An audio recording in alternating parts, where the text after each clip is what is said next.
cannot impose a solution. But on the other hand, Obama knows that if Europe does go, quote-unquote, belly up, there's going to be a massive consequence for the United States. You, for sure, will be going right back into recession, if not depression. And I just wonder, you know, Michael Bloomberg used these words the other day of the situation in the United States, of your own terrible problems, you call them political problems, over the budget and sorting out your budget. He said, cowardice and partisanship in Washington is right now really hurting our country. Would you agree with that? I would absolutely agree. First, I would say you cannot be a good house in a bad neighborhood. So if Europe goes down, if the global economy goes into a recession, everybody's going to feel it. The U.S. is politically dysfunctional. Okay, and that's why we can't agree. We can't come to the center. Not only are the Democrats and the Republicans far apart, but the populist movements are pulling them further apart.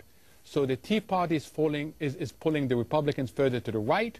The Occupy movement is pulling the Democrats further to the left.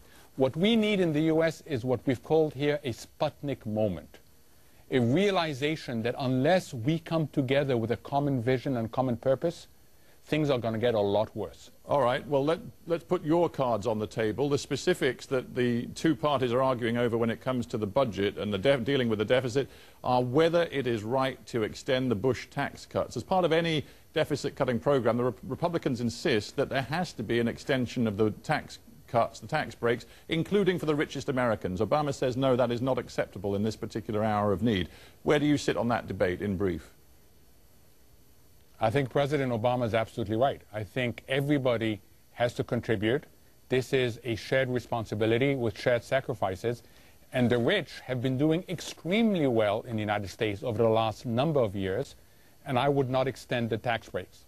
All right. Well, some more quick-fire things then that would take us around the world a little bit more. Just strikes me that when you and I talk about the state of the world economy, I sit in London, you sit in California, we both talk about a sort of doomsday scenario. Maybe we're missing one particular point, and that is if we were watching this in Beijing, Shanghai, Delhi, or a whole host of other cities in the emerging economy world, we'd be saying these guys are way too pessimistic, because overall growth across the world this year is going to be between, I think, 3 and 4% growth. You know, not a contraction, but real growth in many parts of the world. Can that continue if we're right about what's happening in the industrialized world?